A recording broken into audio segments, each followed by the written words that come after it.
morning. I'm Liza Holland with the League of Women Voters of Lexington, and I'll be serving as moderator for this forum today. This is an open forum, and which is a fairly new to us type of a thing, but this gives an opportunity for candidates whose opponents were not able to participate or chose not to be able to talk to you, the voters. This forum will be available later on YouTube and also on the LWV Lexington.com website. So please feel free to see those and other forums there. The candidates have been entered into an online randomizer for the order of speaking, and so they will have 1 minute to introduce themselves, 1 minute to respond to questions, and 1 minute for closing remarks.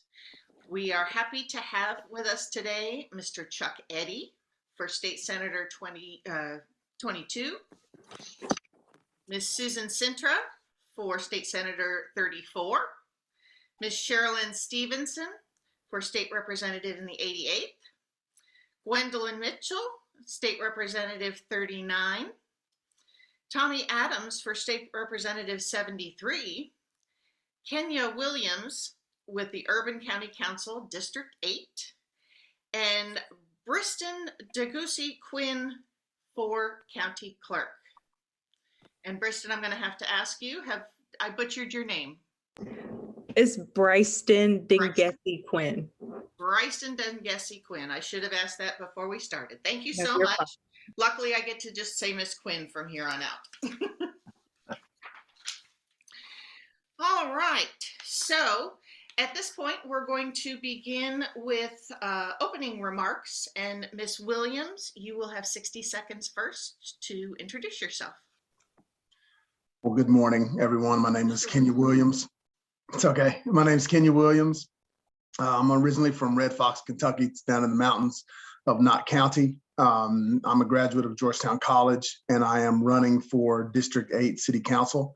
My entire reason to be here is because I want to, work hard for the city, and I want to make sure that we've got people in these seats that are willing to get out in the community and do work for the community. Thank you so much. Ms. Kwin. Hi, my name is Brystin Denguessi Kwin. I am running for Fayette County Clerk, and I am a licensed attorney here in Lexington, Kentucky. I work with a private firm. I was previously an assistant county attorney. One of the reasons why I'm running is because in 2020, I had to wait in line for 2 hours at Kroger Field to vote. And that was one of the experiences that I had that led me to want to run for this office in particular. And so I think my experience in the legal field and also my experience working with the public would serve this office very well. Thank you so much. Mr. Eddy. Good morning. I'm Chuck Eddy. I'm running for Senate District 22. I'm retired. I'm a strong advocate of medical marijuana and public education and women's reproductive health care rights. And those are the reasons I'm running. I'm retired.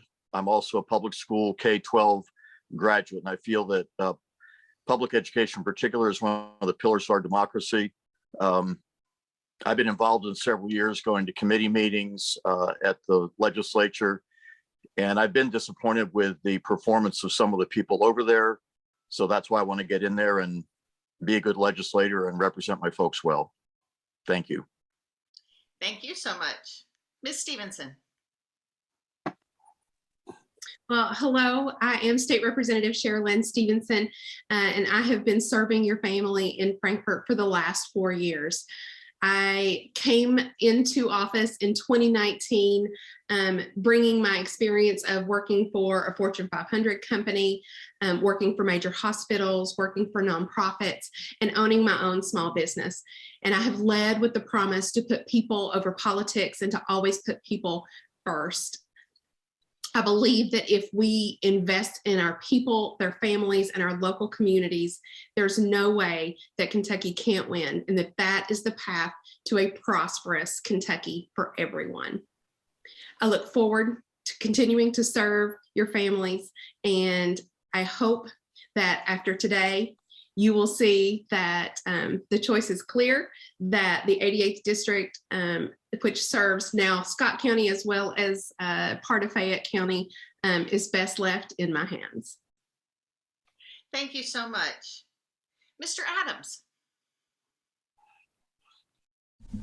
Howdy, everybody. Tommy Adams here. I'll be on the ballot as Thomas Weston Adams III, and I'm running for state representative in the 73rd district. That's all of Clark County and part of Fayette. There are a bunch of folks out in Fayette County and Lexington that don't know who I am yet, and I'm still working on that. One of the things I want to say is that I'm grateful for this opportunity, and I have taken every opportunity that I can to get in front of voters, to talk to voters about the issues that matter. My opponent has turned me down for a debate. Is not seeking opportunities to get his message out there with groups of people like me, and that's what this race has become about. I want it to be about education and supporting teachers. I want it to be about fighting for families. I want it to be about supporting workers' rights and fighting for women's rights. But it turns out that everything ends up being about how much people don't like my opponent. I want it to be about how much people can like me and the issues that we can bring to light if we work together. But it turns out that it's just going to be about his PPP loans. Thank you very much for your time. Thank you so much. Miss Cintra. Hi, good morning. My name is Susan Cintra, and I'm a teacher in Madison County. I've been teaching for about 19 years. I'm running for State Senate in District 34. I am the president of our Madison County Education Association, and I found my way into this. I took over that role about a week before the sewer bill passed. If you guys remember that little gym, that was a fun one. And so since then, it's been baptism by fire and fighting for our public schools, fighting for our teachers, fighting for our students. And that's what I continue to do and hope to do. I'm also the mother of 4 beautiful children, one at each college, high school, middle, and elementary. They're spread all over the place, it seems. But I'm excited to be here, excited to be out doing this work and hoping that I can lift the voices of everyone in Madison and Southern Fayette counties, as well as everybody else in the Commonwealth. I think we have a good opportunity here to do some amazing things, and I'm happy to be a part of it. So thank you for having me this morning. Thank you so very much. And so that concludes our opening remarks. We will continue in the same type of a rotation with Ms. Kwin. We'll take the first question first. So what do you see as the single most important issue facing your office in this case? And what is your plan to address the issue? So one of the issues that I believe is very important is accessibility to this office. I think that right now we only have a single office downtown, and the hours are from 8 to 4:30. And I've met a lot of constituents who are wanting for more accessibility, like expanded times, maybe a weekday from where it's open until 6, or on a Saturday with some hours, because people have to take off of work at this point to go downtown and get their vehicles registered and things like that. Also, I think making sure that this office is accurately recording land records, is doing the titling of cars in an appropriate time frame for the business people who are interacting with this office on a day-to-day basis, like the car dealers, the bankers, the lenders. I think that's very important. Thank you so very much. Mr. Eddy, what do you think is the single most important issue facing your district? In my district and across the state, the issues, as I mentioned in my opening remarks, are primarily things like public education, medical marijuana, and women's reproductive health care rights. I not only support those and would vote for them. Medical marijuana is very important. Everybody who I knock on the doors with is support of that, Democratic, Republican, or independent voters. My opponent is opposed to those. He won't even talk about the issue. This important issue passed in the House last year, 59 to 34. I would be a yes vote. In the Senate, it was never brought to the floor in the Senate. So I'm going to work hard to get that done, as well as supporting public education and supporting women's reproductive health care rights. I think those are the 3 keys to the district. Thank you very much. Thank you very much. Ms. Stevenson.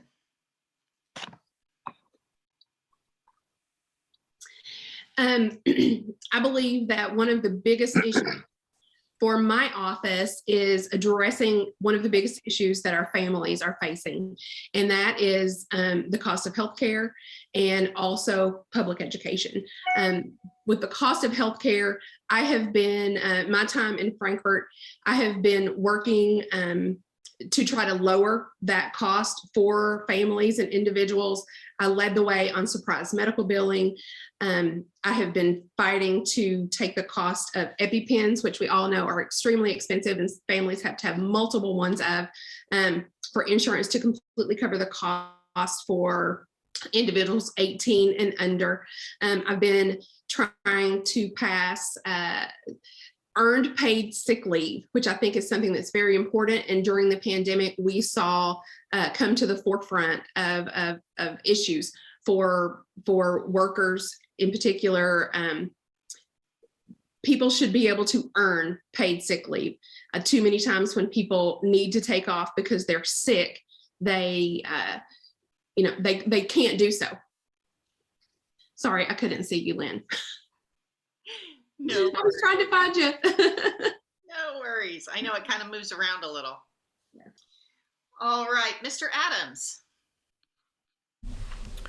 All right, when I get this question, like I said, I want to talk about how important my life as a teacher has been for me and running to this race. I want to talk about defending rights, but it turns out that the most important priority here is just getting folks like my opponent out of the way. They are standing in the way of our fellow Kentuckians from getting the rights they deserve, getting the benefits they deserve, and accessing the services they need to survive.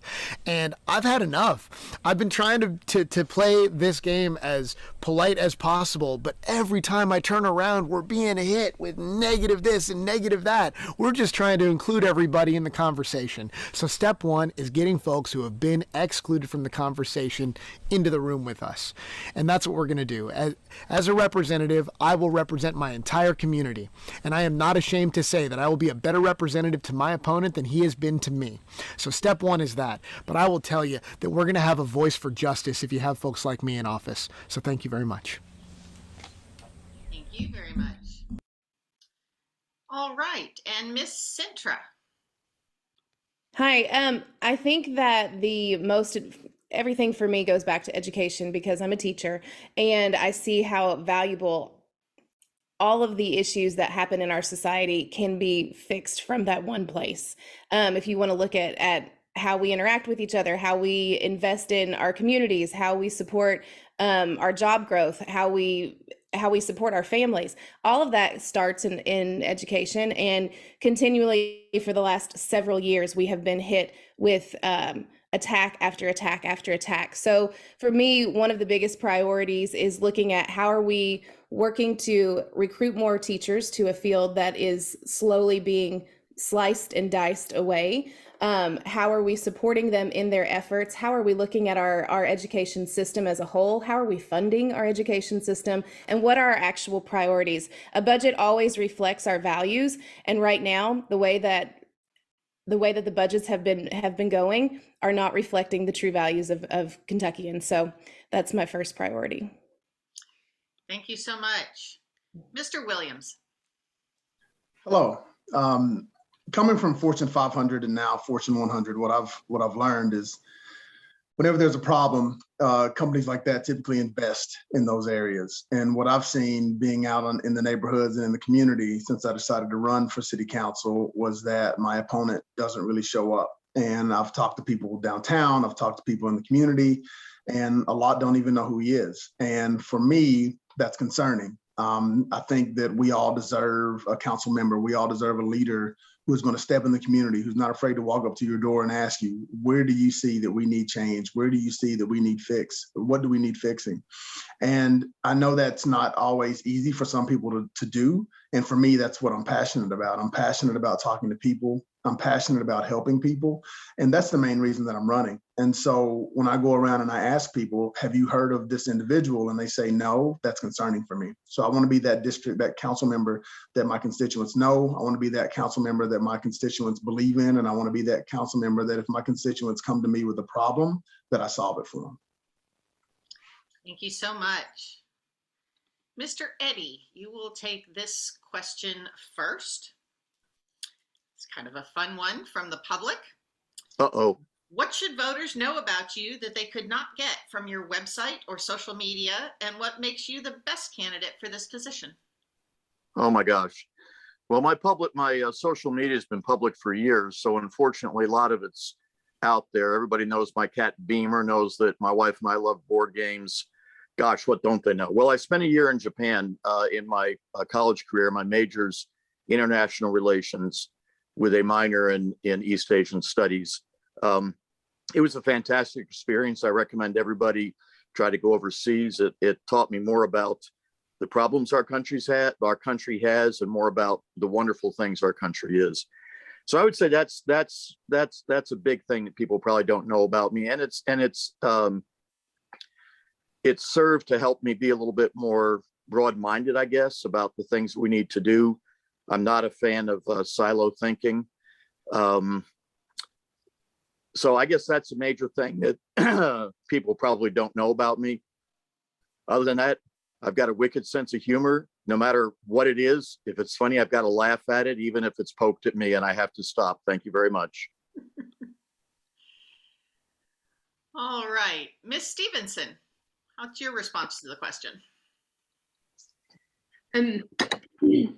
I think one thing that people probably don't get about me from my website is probably my sense of humor. I think I'm kind of funny as well.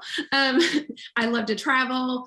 I don't have human babies, but I do have fur babies. So I have peanut butter and jelly. They're my 3 cats. So I'm a crazy cat lady. But one thing, I love animals and I love people, and serving people and serving communities is something that I've been doing for a really long time. My husband and I both try to live with the service above self motto, and we are very civically engaged.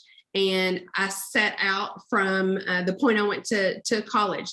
I wanted to do something that I knew was going to help people, make people better. And I think when I decided to run for office in 2017 and 18 and got elected, I hope that part of my heart is what I was able to show to people when I got to talk to them one-on-one, is that I am so people-oriented. I love people, and this is the best way I know to serve them at this moment. Thank you so much. Mr. Adams. I can relate on the sense of humor. I'll tell you that if humor doesn't always translate online, and I'll just leave that there. But I will tell you something that you might not get from my social media, and that's going to be something that doesn't show up on most people's, and that's a real sense of the hardships that they face. And so we all have a bias towards what we post online, even if we try to put most of it out there honestly. But that reminds me of something that is very important, is that we don't know the hardships that people are facing when we see them on the street. And we need to make policy that addresses beyond stigma and beyond the things that people have been ashamed to discuss for so long. We are in a unique position in this election to elect people and to craft policy that seeks to move beyond the stigmas of the past. And I'm talking about voting no on question 2. And I'm talking about fully funding child care for folks. And I'm talking about making it possible for people to seek mental health care without the stigma. Thank you. Thank you so much. Miss Cintra. Okay, so what people don't, I'm pretty open on all of the social media about everything. I will say I am a terrible dancer, but I love to do it, and TikTok proves that it's terrible. But I'm a teacher, and I think one thing that my students would probably say about me is that I'm the one that they tend to come to. I teach English, so we have it allows us to open up and talk about a lot of different things because we're talking about story and about life. And I think that that's probably one of the biggest advantages that I have. I like to make them feel really comfortable, which is the crazy, stupid dancing. And I think I'm hilarious. Let me just add that in there. I'm not sure that my children would agree with me, but I think I'm funny. But I do think that ability that I have to feel like the kids feel like they can come and talk to me allows me to have that insight into what's happening in their world. And like Tommy said, knowing that mental health is such a huge issue for what's happening with them is one of the big priorities. So I think that's probably where a little bit more about me. Thank you so much. Mr. Williams. For me, and I'm pretty open on social media. I've been on it for many, many years. Anybody can go check me out. You'll see my wife, my kids. I was a football player in college, played football in the arena team here in Lexington, Kentucky. But I think the thing that I want people to know about me is coming from Eastern Kentucky, I grew up with a very strong work ethic. And I think that is what's helped me be successful in college, in my business career, and now with this position. I know those hardships. Anyone from Eastern Kentucky knows, some people that have been through some really tough times. I've been in those homes. I grew up with some of those people, and I've been through them myself. And so for me, when I step in that house and I tell someone I can understand what you're going through, I can understand what you're going through. And it is everything to me to help you get out of that situation. Thank you. Thank you. And Ms. Kwin. So I know that I'm running for office, but one thing that I want people to know is that I'm really not a politician. And I really admire, the teachers and everyone who is coming out of, careers that people wouldn't think necessarily go into politics. I really admire you all, and I just feel like I've been, asked a lot of super partisan questions, but because I'm running, it's like, okay, this person is a politician, but that is not the case. And I just think a lot of young people, especially in my generation, are really tired of the hyper partisan just atmosphere that is going on right now. And I, like Ms. Stevenson, you kind of stole my answer. I love people. I just love engaging with folks, talking to folks, and understanding where they are in their hardships. And, that's why I said accessibility is an issue, because if I would have came up with my own issue, it would have been waiting in line for 2 hours for the election. So I just love people and hearing, their stories. Thank you so much. Ms. Stevenson, you will take this next question first. Is there a problem that you think you might be able to solve for Kentuckians by working to build bipartisan support and collaboration? Complete explain. Well, excuse me. I believe that there are lots of problems that Kentuckians face that can be helped with bipartisan support. And, the things that we talk about in Frankfort and the bills that we vote on, unfortunately, the ones that seem to be the most controversial are the ones that get the most publicity, right? But if people are following along, then they see that we pass a lot of bills that pass almost unanimously. So there are a lot of things that we're doing for Kentuckians already that are just good ideas and everybody can get behind. It's those controversial issues that we really tend to butt heads about. And I think that there are some major things that you see that we are split on. The two big things that come to mind for me are the charter school vote. You saw a huge band of Republicans combining their votes with Democrats to fight against charter schools here in the Commonwealth. And it's a really big issue. And I think if we are going to pull back from that, that's something that we have to keep working on. I'm happy you talked about the charter school bill. That's an important one that we can start with. But I'll even tell you this. You have to be willing to cede some ground to folks that have good ideas if you want to work together. I'm running to be a member of the super minority at this point, and so I'm here to join the conversations and push people along in the right direction. But I'll tell you, just yesterday, I had a great conversation with Senator Ralph Alvarado, and we actually talked about joining needle exchange programs and providing them with resources for fentanyl test strips, right? That's a reasonable policy across the board, and it could have been my idea. It was his idea. He told me about it. That's great. I want to do that. I'm on board. We're on the same team, and I am definitely not on the same side of the fence as him on a lot of issues. But that's the thing, is that we need people who are going to be able to recognize that we can come together when we can, and push for those moments, more of those moments, so that we can get more stuff done together. Thank you. Thank you.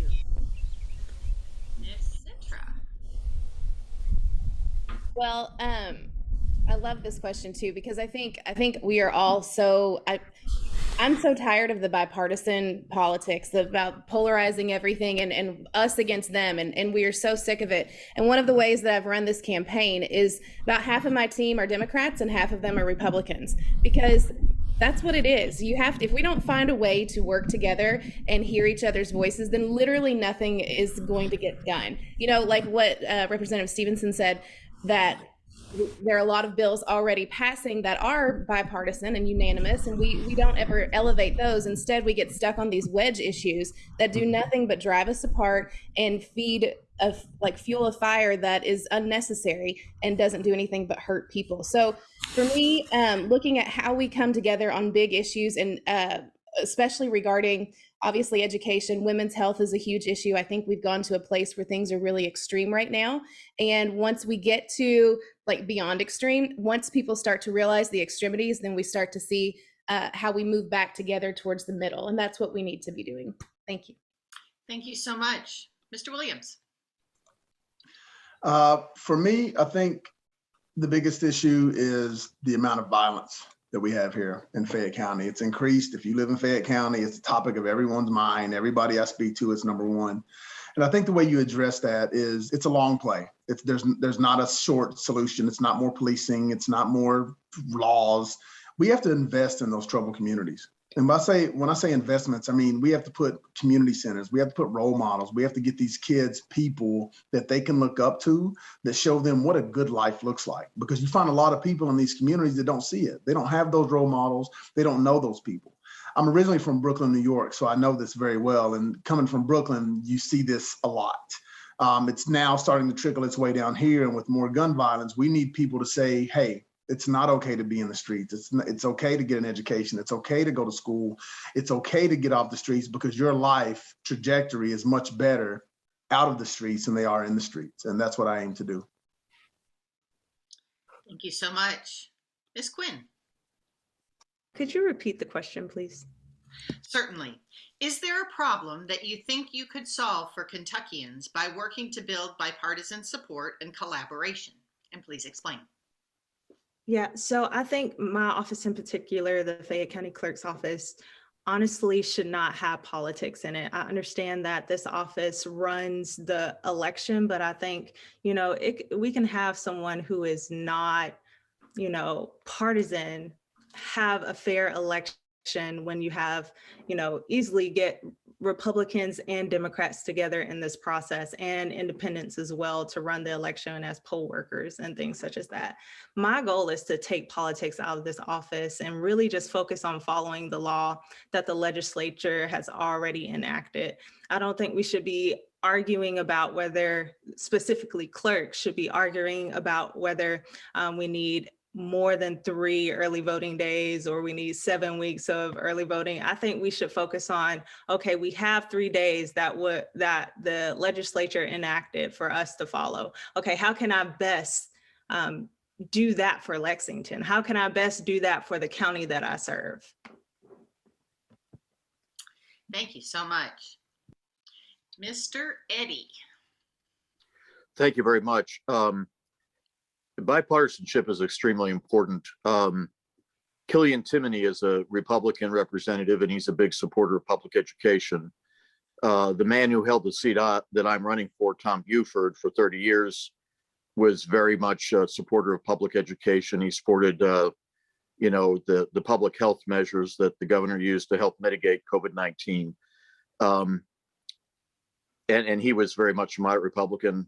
Heck, I was registered Republican for 50 years. My politics haven't changed. Just the party that I'm representing has changed, because the old party just went bonkers. Medical marijuana is a huge issue that I believe we can get passed on bipartisan support. Is again, when you look at my door hanger, it's my top issue. When I talk to people, they're very much in favor of that. I talked to a hardcore, very conservative Republican who's completely in support of medical marijuana. I think we can work together on that. And with a few more yes votes in the Senate, we have a shot at it. Thank you very much. Thank you so much. Mr. Adams, you will do this next question first. What makes you the best qualified for this position? Oh, it's so many things. I'm a better communicator. I care more about my community.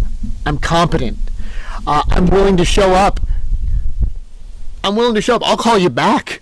That makes me better. People in my community don't get calls back. And these are people that are not just calling to yell at my opponent, the current incumbent, Pastor Ryan Dotson. They're calling to get help. They're calling for assistance. They're calling for constituent services. So I'm just on every front better than the person that is in office. And it is clear to anybody who's paying attention.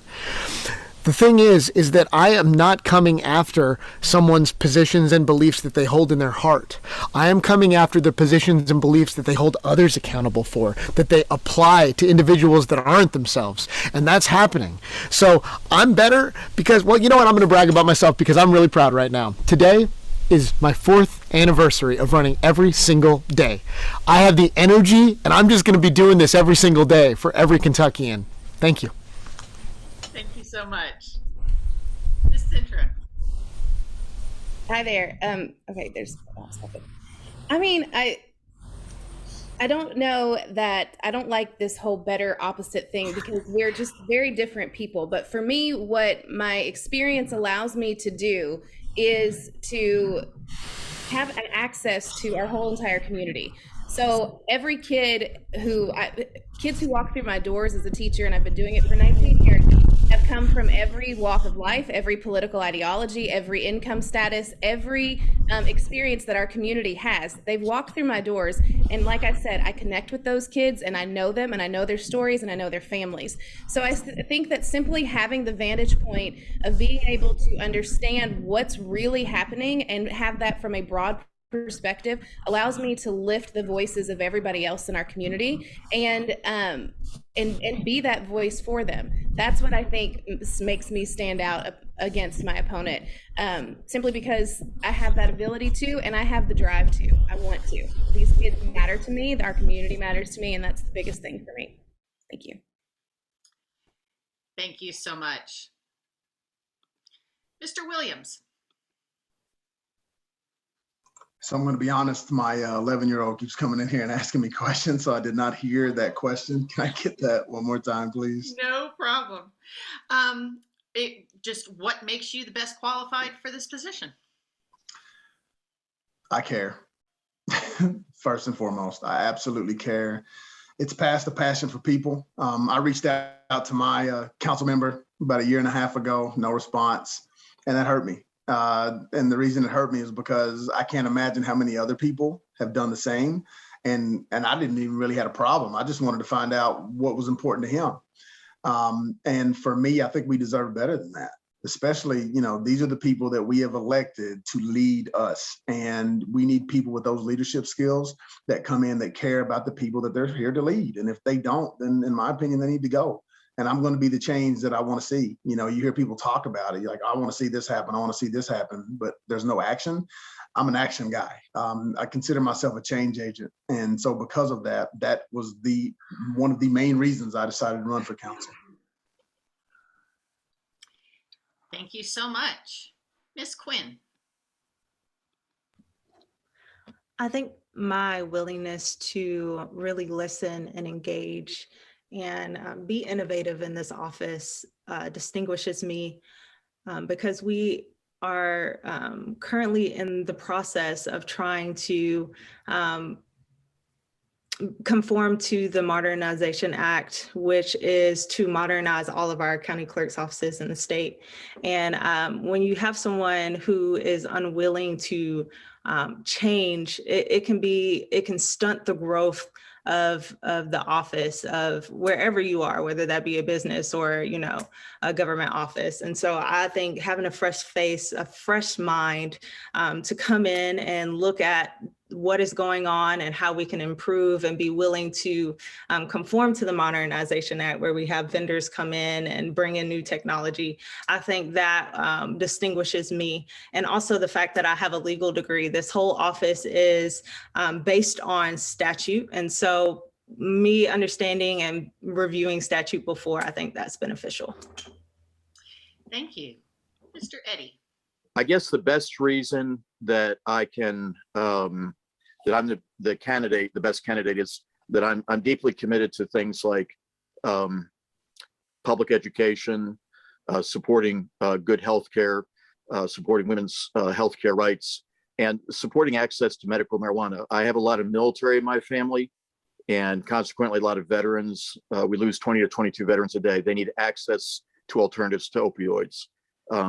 Getting medical marijuana approved is not going to get rid of all those suicides, but it's going to reduce them, because PTSD is one of the things that needs to be done. My opponent, Dr. Donald Douglas, a pain doctor, opposes medical marijuana, as well as opposing women's health care rights and public education. So I'm better for the job because I'm going to represent the majority of the people in my district much better. And I won't just be representing my district, because I consider myself running to be a representative for all the Kentuckians. Thank you very much. Thank you so much. And Ms. Stevenson. Well, I believe that I am the best person to continue in this job because I have been there fighting for people's families for the last 4 years. I've been fighting for public education. I've been fighting to make healthcare more accessible and more affordable. I've been fighting for great quality jobs, for family supporting wages. My opponent just said he was not in favor of increasing the minimum wage. And I think that we have far too many people trying to work and trying to raise a family on wages that do not support their families. I am a lifelong Kentuckian. I have been here fighting for Kentuckians and trying to make their lives better my entire life. I know that the supermajority in Frankfort has been hurting workers. They've been hurting families. They've been hurting women. They make policies that raise healthcare costs. They're refusing to pass medical marijuana. They are doing things that are hurting Kentuckians, and my opponent will only be one more vote for those things. Thank you so much. Ms. Cintra, you will take this next question first. What is your potential office doing well, and what would you change? What is my potential office doing well? We were able, speaking of like the current senator, the person who's there now. Okay. There was a movement to get funding here in the county for some roads that have just happened or that are coming this way. There's a partnership with EKU, the university in my town. That's some of the stuff that's been going on that's well, but I guess kind of to go back to that other question too, there's not a whole lot that has come into our county for a while. So there's not been a whole lot of, it seems to be investment here or initiative to go get stuff for our county and for our district. And a lot of people who are feeling like they haven't been listened to. And I see that and hear that within the education communities and within our businesses and speaking to those people that I talk to. So yeah, I don't, there's some good things, but not just a whole lot of much of any fight. And I want to be, I like to ruffle feathers. I don't mind to do that at all. Mr. Williams. Yes. What I will say that my opponent does well is stay in office. Been in office for about 20 years, give or take a couple of years that you kind of have to sit out because you can't run consecutively. So I'll give him that. what I would change, well, what I will say is, we actually sat down and had a forum on Wednesday, and he talked about the amount of parks that he has in his district and the sidewalk program that he has in his district. So I'll give him those two things, right? The things that I would change, number one, is showing up for your district. I think people care more about getting shot in their neighborhood than they do a walking trail or a golf course.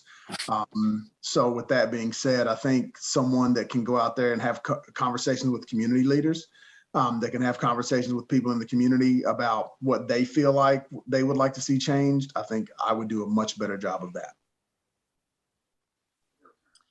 Thank you so much. Ms. Kwin. I will say that I've in the door knocking that I've done, there have been a few people who are a little confused as to why I'm running, specifically for when they only deal with card tags and registration. And I think, with the card tags and renewals, you get those in the mail and you can easily get that done. But for the other folks who have to deal with this office on a regular basis, such as car dealers who have to see this person every day, who have to see this office every day, and whose money is on the line to ensure that their cars are accurately, have their liens placed on them, and they make sure that they have priority on the vehicles that they're selling. I think it's different. It hits differently for the lenders, the title insurers who have money on the line when they are dealing with this office on a regular basis. But for, the average person who is just, renewing their car tag every year, it's not too much of an issue. Thank you so much. Mr. Eddy. What is our current office holder doing well? Man, I hate to be that person running for office that says my opponent isn't doing anything well. He does show up at events for some good photo opportunities, so he does that well. Unfortunately, as I've said before, like a broken record, he's against medical marijuana. He opposes women's reproductive health care rights. He opposes public education. He voted to give money to charter schools, and we don't have enough right now. We're something like 24% less funding per person per student than we had in 2008 when adjusted for inflation. He voted to make it more difficult for working poor people and marginalized Kentuckians to get benefits. He voted to reduce federal income tax, raise sales tax, and that's not good for the individual person. So except for showing up for photo opportunities, I can honestly tell you, I don't think he's doing anything well. Thank you so much. Ms. Stevenson. Well, since I'm the only person here that's currently holding office, I guess I'll say thanks for letting me brag on myself for a minute, because I think that my constituent services is excellent. I ran for office because I was trying to get a hold of my representatives in Washington, and I was trying to get a hold of my representatives in Frankfort, and I could not get a call back. I couldn't get an email back. Nothing. It was just complete silence. And I vowed that I was going to do the job differently. And I have been doing the job differently for 4 years. I am proud of the fact that I return all of the emails myself. My assistant does not handle my email. Phone calls, as phone calls come in to the legislative message line, I return those.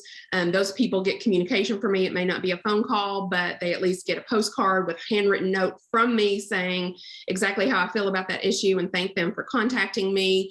And this district is purple. And so I have been a purple representative to them. It doesn't matter if you agree with me or not. I'll go have coffee with you. We can talk about issues.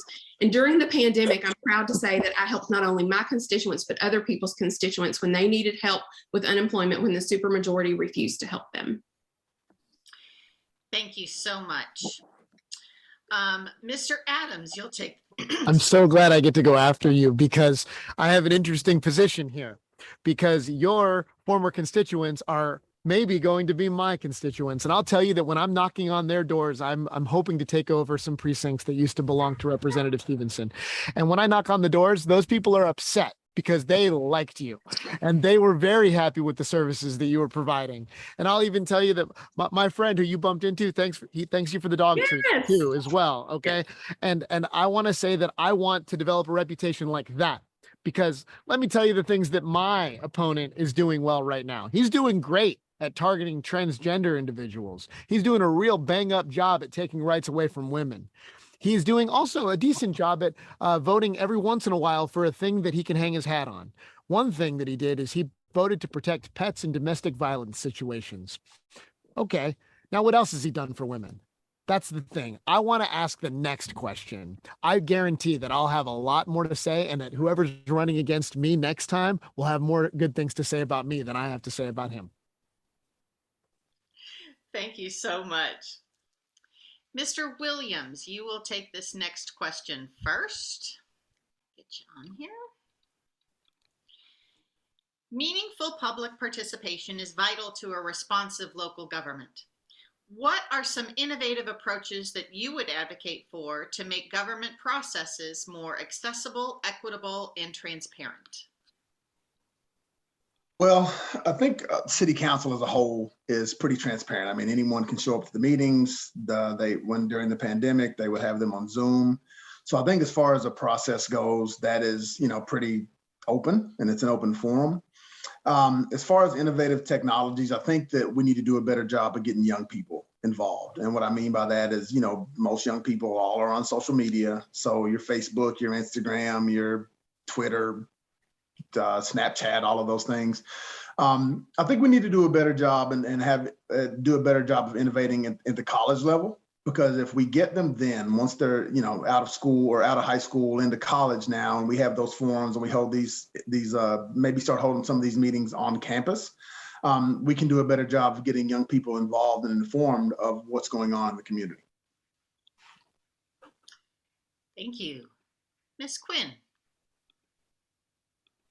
So I talked about accessibility a little bit at the beginning. I think it's interesting that Jefferson County has 8 satellite offices while we only have the one that's downtown. And I think making, this office more accessible to folks who are not able to travel to this office while they're working, to working families, maybe having offices, at least another office that is not downtown, that's a satellite office that people can reach, and also putting this stuff online so that closing attorneys, lenders, title insurers can be able to look at the land records that they need online, be able to file a deed or a mortgage online, and also even with the car registration, making the technology a lot better would help with accessibility. And I could also talk about the election. This office does so much, just making it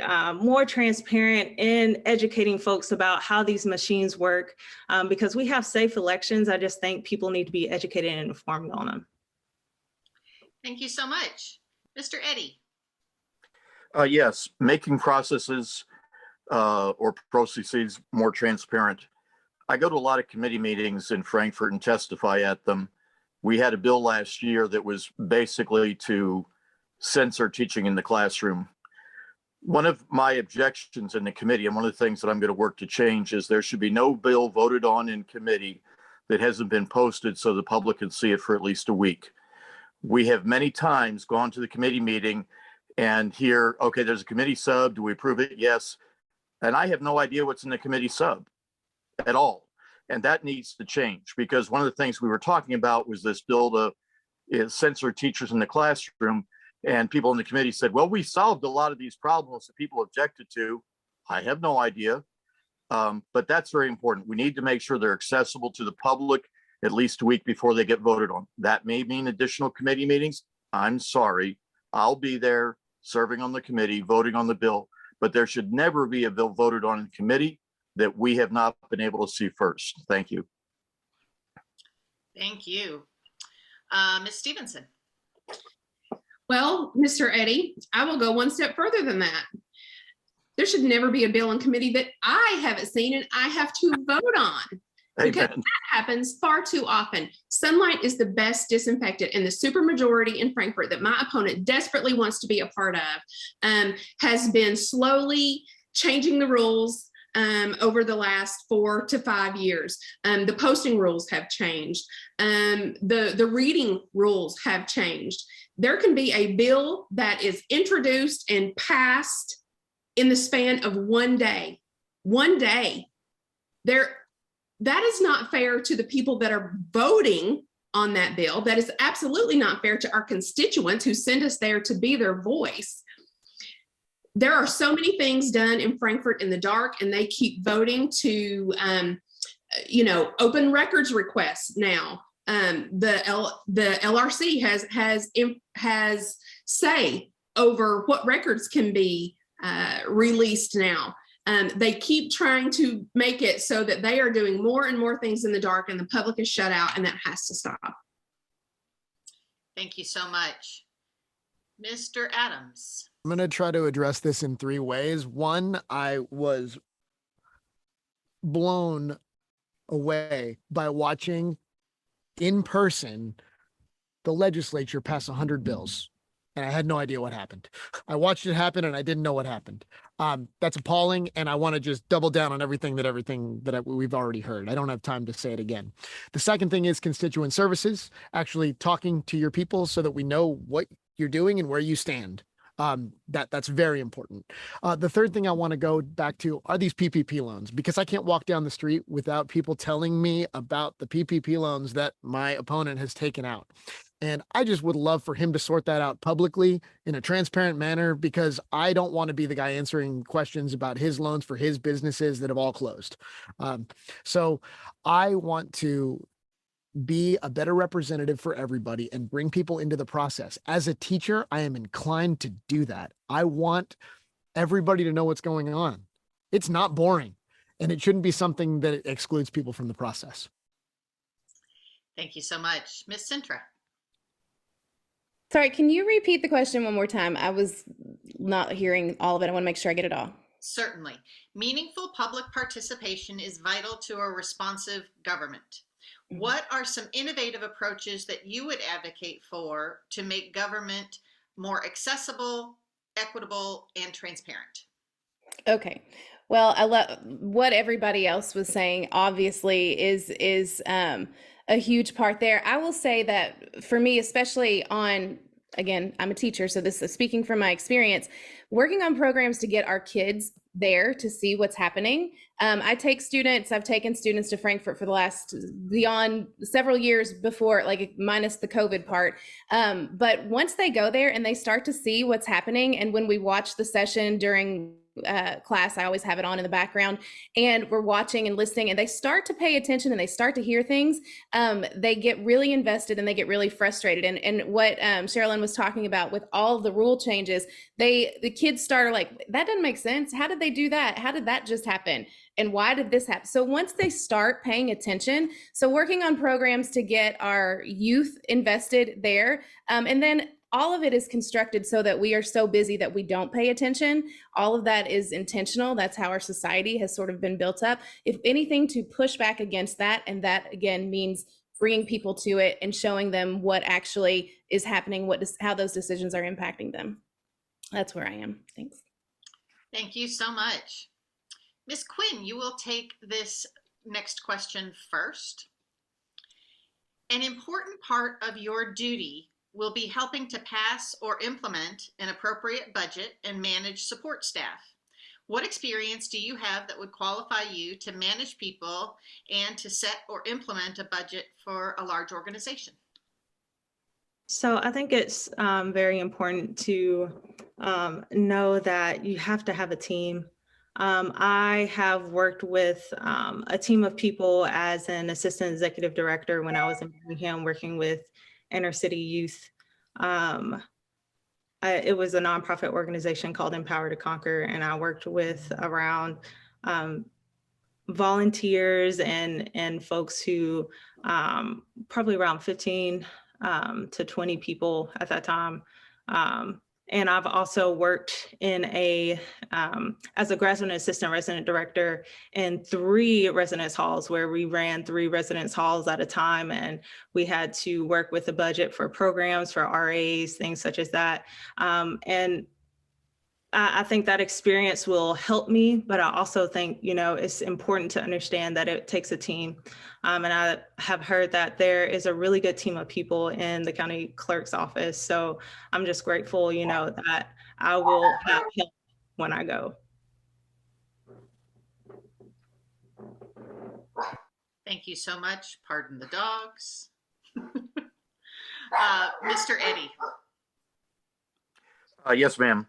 I spent about 34 years in the soft drink business, working for various large companies, large manufacturers, Coke, Pepsi, Dr. Pepper, RC, and I also worked locally for L81.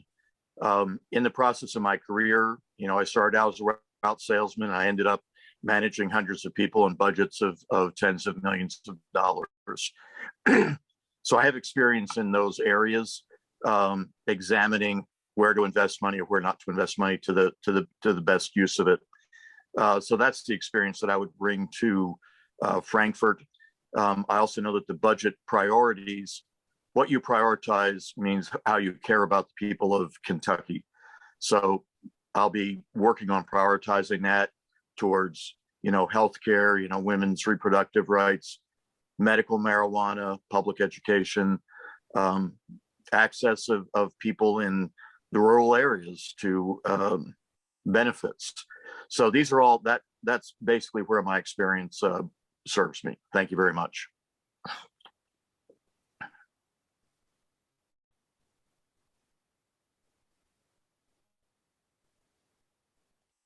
Sorry, muted for the dogs. Miss Stevenson, you're next.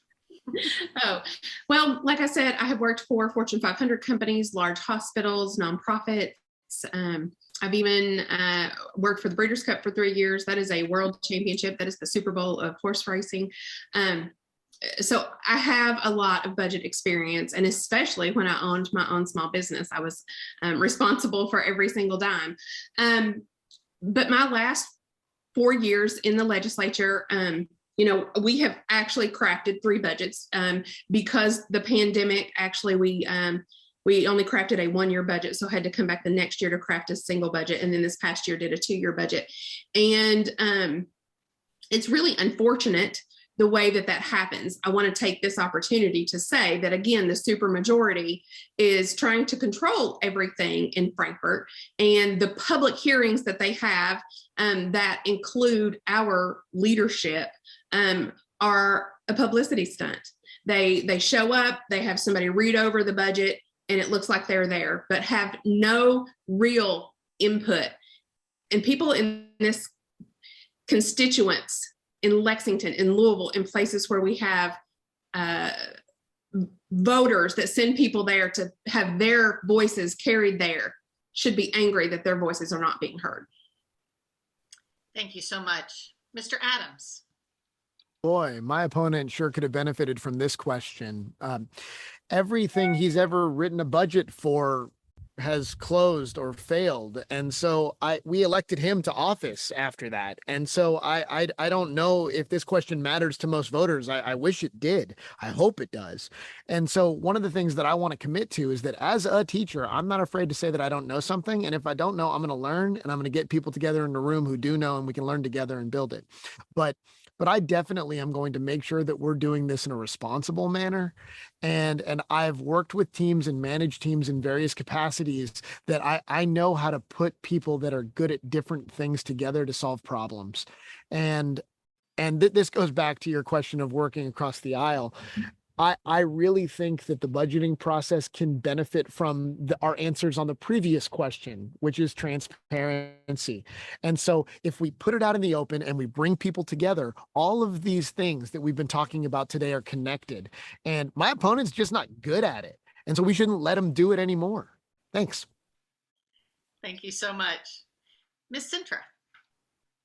Well, as far as managing people, I work in a building with 2,300 hormonal teenagers, and about 200 of them come through my door every single day. So I'm pretty good at when it comes to managing folks. So I'm not concerned about that. Learning about the budget and working on that. I come from a family of small business owners, so I understand very much how important it is to know where all of your money goes, but also what Eddy said about, or Chuck said about the our budgets and our values. That's priority. But the thing that really bothers me, and it goes into what Cherlynn was saying too, is that the first budget in this last budget session, we didn't get it until, what was it, March? Towards the end of March as a public, so what's happening? We know that there are interim meetings happening working on the budget throughout the interim, and yet we don't see this. That should be the first thing that we see on day one, so we have the transparency, so we can have those conversations when it gets out into the public. So working with that, also my role as president of our organization, our association, allows me to look at our district budget closely and understand how that works. So I have a lot of experience to bring to that. Thank you. And Mr. Williams. Yes. In my career, I've been a people leader. I've been a sales director of 10 to 12 representatives. I'm currently a sales representative for a company that houses over 60,000 people. And we get budgets every month, and we are not permitted to go over those. We have to be strategic on how we spend our money, on how it's going to move business. So I'm very aware of how to manage a budget. But I think the most important part is that people leader piece. And I think a good leader leads from the back and lets their people shine, essentially. We help motivate, we help give them the tools that they need to be successful. And by doing that, you have a successful team. I learned this as a football captain at Georgetown College on a couple of national championship teams. I learned early that success is important when everyone buys in and believes. And so by doing that as a leader, you get the buy-in from your team. Thank you so much. Mr. Eddy, you will take this question first. Spotlighted here. Everyone in every government agency should be aware of the challenges of climate change. In your role, what would you advocate for to combat this problem? Well, that's a $64,000 question. I am very concerned about climate change. I'm concerned that the earth that I leave to my daughter and son-in-law and grandson's children is going to be very seriously harmed, is being very seriously harmed. In the state, we can make impacts by supporting things like solar power, like power methods that are replenishable as opposed to fossil fuels. We need to prioritize giving money towards those, supporting those programs. I know a couple years ago, I opposed a bill they passed, which was to reduce the ability of individuals to earn money off of what they did on solar power. It was a bill that was oriented to give the power companies more money, frankly, and it was pushed by the supermajority. So those are the kinds of things that I would work towards. Thank you so much. Ms. Stevenson. Well, backing off of what he just said, he was talking about the net metering bill, which was one of those very controversial issues that we took on in Frankfurt, but there was no reason that it should be controversial because no one should have a monopoly on the sun. So I think solar power is our best option to try to transition a little bit here in Kentucky.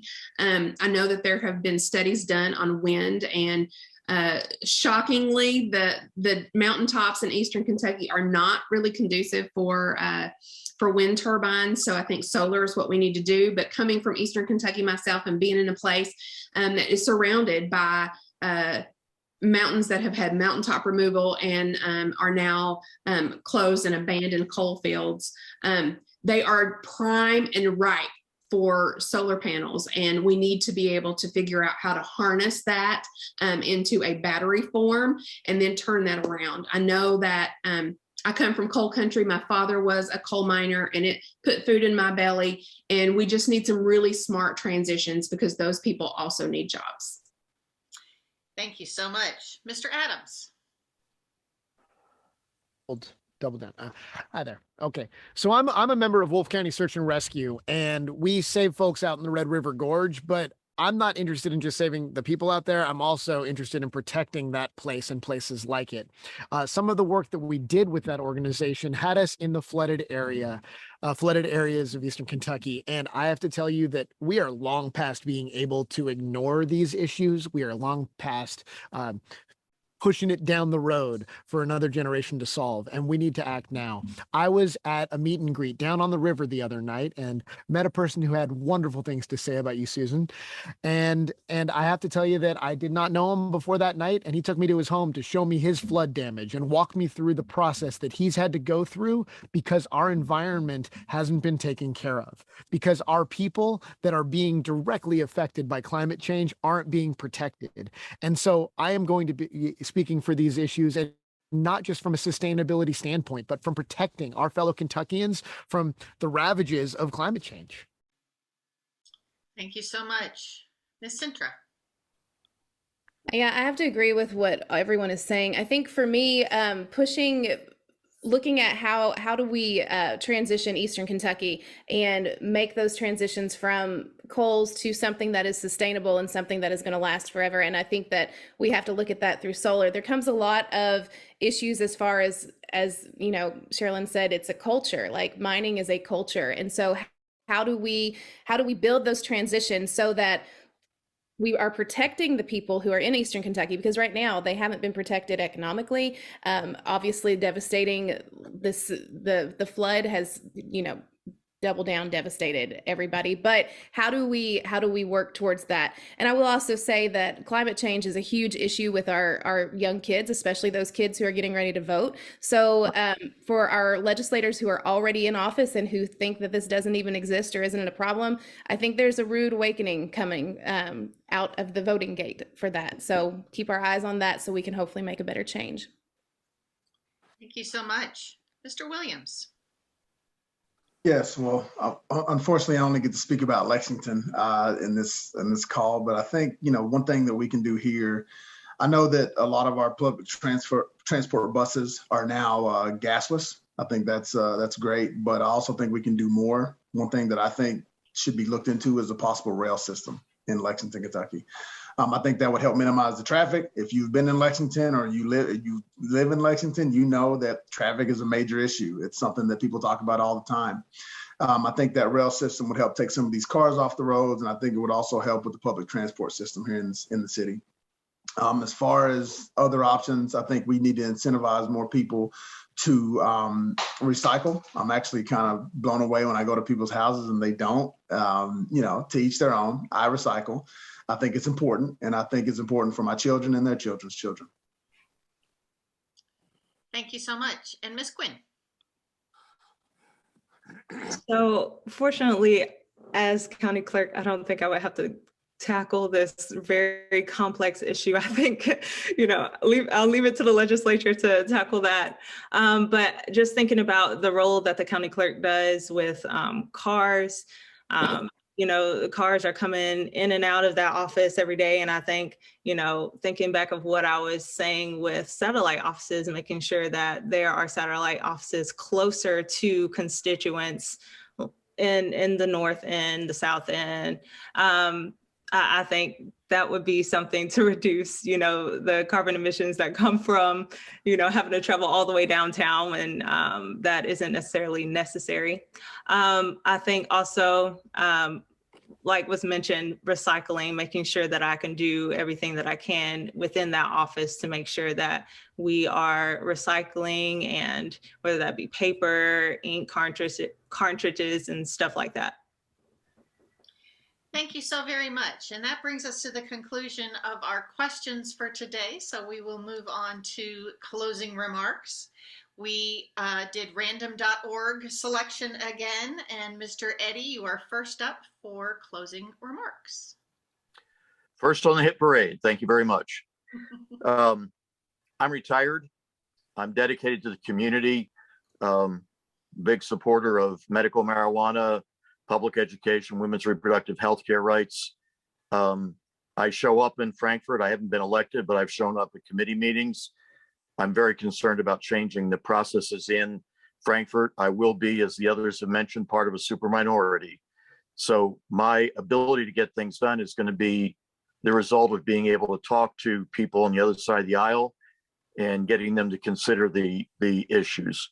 Medical marijuana is bipartisan in the House, hasn't gone in the Senate.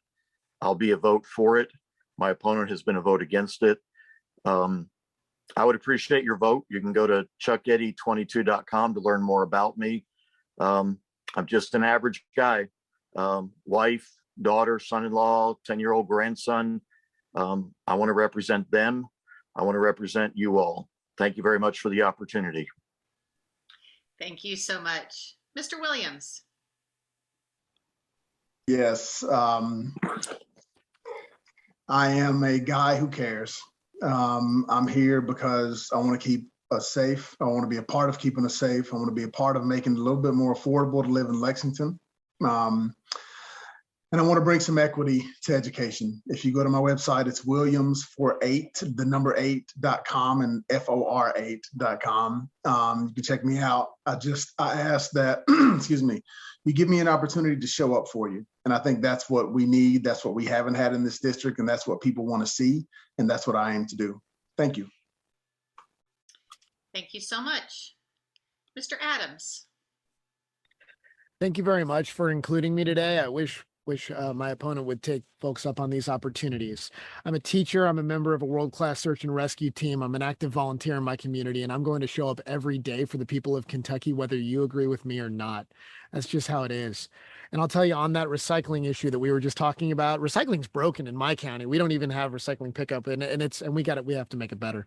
But all in all, I want to be a better representative for everybody because I'm not going to exclude anyone from the conversation, and I mean it, right? Part of the reason why politics can look terrible is because we've made it that way. And everybody says stuff like this, but I like politics because it actually is the way for us to come together and solve problems. I think that we can make it better. And I think that right here today in this room, we're making it better. We're making it better right now by showing up for our constituents and showing people that you have folks who care about you. It doesn't have to be about mudslinging. It has to be about us looking you in the eye, even through a camera, and telling you that we care about you and that we're going to fight for you every single day. Thank you for having me. Tommy for Kentucky. Thank you so much. Ms. Stevenson. Well, again, I have been fighting for families for the last 4 years in Frankfurt, and I have been fighting for things like public education. I stand with our teachers. I have been fighting to make healthcare more affordable. I've been fighting for medical cannabis, and I've been fighting against crazy ideas like tax breaks for private planes. I think that this district is very purple, and I match that. The 88 has been purple the entire time that I have been here.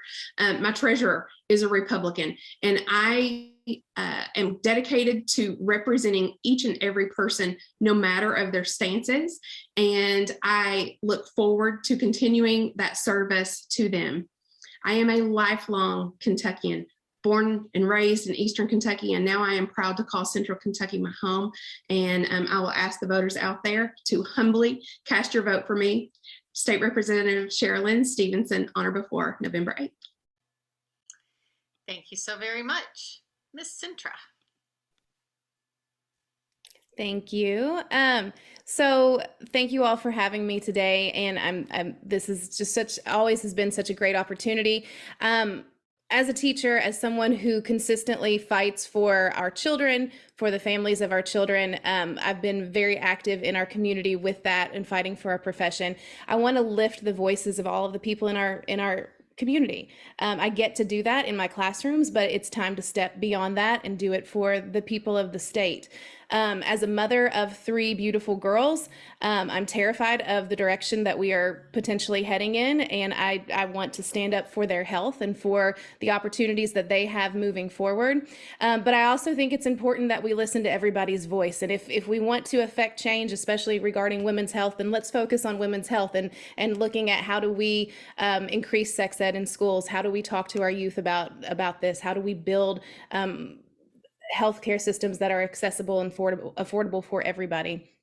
But beyond that, I want to be that voice for everybody and work to better our community. So look me up, Susan Cintra, and it's CINTRA forky.com. Thanks so much. Thank you so much. And Ms. Kwin. Thank you so much for having me. And I just want to say that, we've had the same family run this office for 40 years. And I think it's time for change. I think it's time for a fresh face. And I think a lot of constituents would agree with me, because when I lead with that, a lot of people are tired of the same old politicians in the same offices. So and especially when, things are getting messed up, for instance, with me having to stand in line for 2 hours to vote. I think, it's time for a fresh face. It's time for a change. And I am willing to be the person to take politics out of that office, to focus on customer service, to make sure that I am listening to community partners and people that we serve every day, such as the people who come into that office to get their car titles, marriage licenses, register their deeds and mortgages, car dealers, lenders. I'm willing to listen to those folks so that we can run a better clerk's office for this county. Thank you so very much. And thank you to all of our candidates today for participating. This is a new thing for the league to be able to have an open forum, and it was great to have so many of you participate. For more information about the candidates, please do check out the league's online voter guide at vote411.org. The league is an organization of women and men who are focused on making democracy work. For more information and to see all of the different forums, please do check out our website at lwvlexington.com. In Kentucky, we've had some changes, and so you are able to participate in early voting this year, November 3rd, 4th, and 5th, that Thursday, Friday, and Saturday prior to Election Day, from 8:30 to 4:30. At the Lexington Senior Center, which is located at 195 Life Lane. And of course, you can also vote on Election Day, which is November the 8th. So please do make a plan to make sure that you vote right away. And thank you so very much for joining us.